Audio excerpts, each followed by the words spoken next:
Hey, Skywarp. Where do rainbows go when they commit a crime? Oh no, not this again. They go to Prism. Stop! It's a light sentencing. I'm warning you! And it gives them time to reflect. Ah!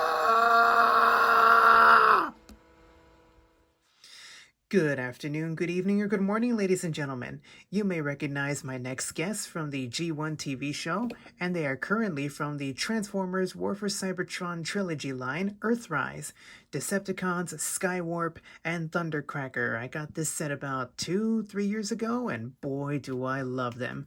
First, let's take a look at their box. See right here, we've got their box which shows them in their vehicle modes, their Earth jet modes, Cybertron villains with the Decepticon symbol right there. Some nice artwork from the Earthrise line. I really love the artwork. Then we have the clear plastic window here. Hasbro, please bring back the clear plastic window. Too many figures keep getting damaged. They keep getting scratched up. Their heads are missing. That's because the clear plastic windows are gone. Bring them back, please. And some more of that amazing artwork of Skywarp and Thundercracker in their jet modes. Now, first things first, how can you not love these figures? I mean, they look amazing. They're both nice updated versions of two G1 characters that I know and love, and they are basically identical. The only thing different is those face sculpts. I mean, Skywarp looks like he's about to witness Megatron completely kick Starscream's tailbite. He's like, what is going on here? What's going on here? Thundercracker, on the other hand, looks like he's indifferent that Starscream is about to get his tailpipe kicked by Megatron. Like, he just doesn't care, like, Starscream's rude to us all the time anyway. Let him get his tailpipe kicked.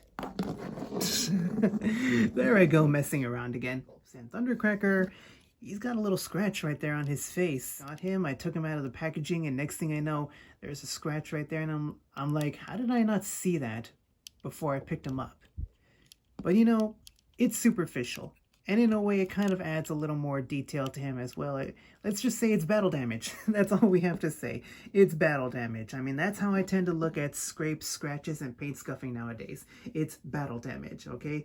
You always gotta look on the bright side of life.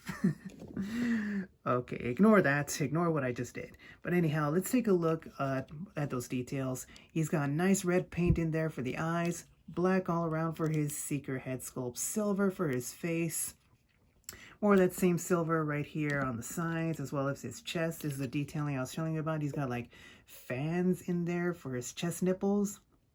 I don't know, I guess he can grind stuff up in his nipples. Some clear plastic, it's like a yellow apple juice color for the cockpit. More blue all around as well. You know, Thundercracker's traditional color scheme. Blue all around with some black and silver. More blue, just lots and lots of blue. I'm blue, da-ba-dee, da-ba-die, da-ba-dee, da-ba-die. Okay, I'm gonna stop now, I promise. And he's got his null ray cannons as well, also done in all blue. They've got some nice detailing to them as well. Nice G1 detailing.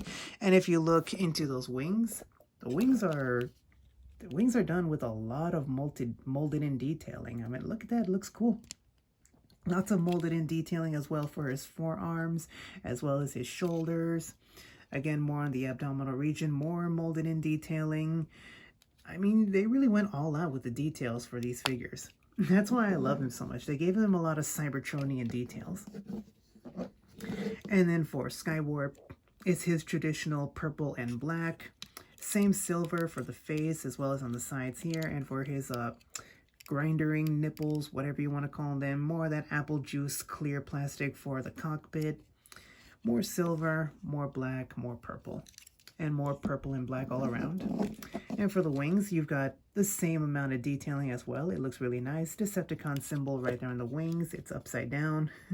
I really wish they could have painted the Decepticon symbol, you know, the other way, so that way in their robot modes, it would be right side up instead of upside down. But oh well. Joints are very stiff. So for articulation, I'm going to show it off here with Skywarp because his joints are the least stiff. Move the wing out of the way, and the arms can do a full 360-degree spin right here at the shoulders. You can bend his arm at a 90-degree angle. And if you want, you can move his fists up like so, but that's for transformation. He has a swivel right here at the bicep, a swivel right here at his legs. He can kick forward. He can't really kick back, unfortunately, because this gets in the way. You can bend his knee at a 90-degree angle as well. That came undone. That's for transformation. He's got an ankle tilt, which is cool. And he can almost do a full split. And finally, he can look around and get all dizzy. You spin me right round, baby, right round. I said I was going to stop that, and I haven't stopped. What is up with me today? And now for some comparisons. Here is Skywarp with the 2002 G1 Skywarp figure. This is the only G1 Seeker that I own. It's an extremely old figure. He doesn't have a lot of his parts, and it's the very first G1 toy that I've ever owned. And for Thundercracker, here he is with the Transformers Generations Combiner Wars Leader Class Thundercracker. Now for transformation, I'm going to show it off here with Skywarp, and then I'll just show Thundercracker fully transformed. So first things first, remove those null ray cannons, rotate the fists upward like so, and then his arms are going to open up like this, and you're going to condense them right into place. There we go. Do the same thing over here, open up those arms, and then condense them into place.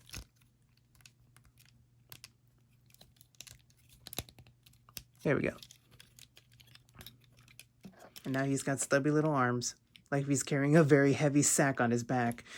Oh man, this is very heavy. Can someone please help me with my sack? Messing around again. Now what you want to do is you want to squeeze the top of the shoulders so we can undo the chest. There we go. Bring back the jet nose cone right over his face. Take out the nose cone, rotate it 180, and then come over here to the back and click it into place. Now we can rotate his shoulders and arms inside. And then we will close it all up. There we go. So we pretty much have the entire front section done. Next, we're going to work on his legs. Bring out that ankle tilt so we can then bring up the tail fin and click it into place. Bring out the ankle tilt, rotate the tail fin, click it into place. Close up the feet. Now this can get a little tricky just because of the way this is designed. I recommend fusing the legs together first. And you really want to make sure that these purple pieces right here where the knees tab into place, you want to make sure that they are lying up against the leg like so. So that way, when you push the legs in to condense them, everything will come together nicely. Push the thrusters into place, and then you can close up those panels. There we go. And then you can bring down that script piece. Next, we're going to rotate his wings like so. And I found that the easiest way to do this only because there's like a little teeny tiny post right there that gets in the way. What you want to do is you want to rotate the wing itself first, so that way it will slide into that post and everything will tab in nicely and easily. We'll do the same thing over here. Rotate the wing so that way it will slide and click into place and everything will come together nicely and neatly. All that's left to do is to plug in his null ray cannons. And there we go. There is Skywarp in his jet mode. And voila, there we go. Here's Skywarp and Thundercracker in their jet modes, and my Primus. It doesn't get any more G1 than this. These look very, very accurate to their original F-15 fighter jet modes. I mean, look at it. It's beautiful for Skywarp. He's got his black and purple color scheme, that apple juice yellow for the cockpit, silver right here for the side. What I love is how the entire robot mode was incorporated into the jet mode. I mean, look at that. Most of these jet formers, they have the entire robot mode just hanging underneath on the undercarriage, but you never would have guessed that these were Transformers. I mean, these are very much in disguise, so bravo Hasbro, you knocked it out of the ballpark with these figures. Excellent job. One thing I forgot to mention earlier was the nice paintwork right there on the wings. Thundercracker has a nice white and red stripe just going right across. I would have loved it if they could have continued that paintwork right here on the tail fins, but oh well. And for Thundercracker, for Skywarp, it's a nice purple and white. And every once in a while, I like to display them like this, standing right up on their tail fins, because it makes them look like if they're taking off into the sky. And here's how Skywarp looks with his G1 self. And here's Thundercracker with the Generations Combiner Wars Leader Class Thundercracker. He's big. He really is big. Now, I don't own the Earthrise Starscream figure. I did miss out on him. I mean, I know I could pick him up anyway, because if you go to any Walmart, the Studio Series 86 figure is pretty much a shell former at this point, but there was no way in Unicron's Acid Pit that I was going to pay $50+ for the Earthrise Starscream, which was $29.99, just because they added a chair and a few additional accessories, and just for that reason alone, he is suddenly a Studio Series figure? No, no way. Not paying $50+ for a Voyager class. This set cost me about $65 with taxes, and that to me is far more worth it. I mean, they're not perfect, but there's no such thing as a perfect action figure. If you love them, pick them up. I hope you all enjoyed this review, and I'll see you all next time. Till all are one.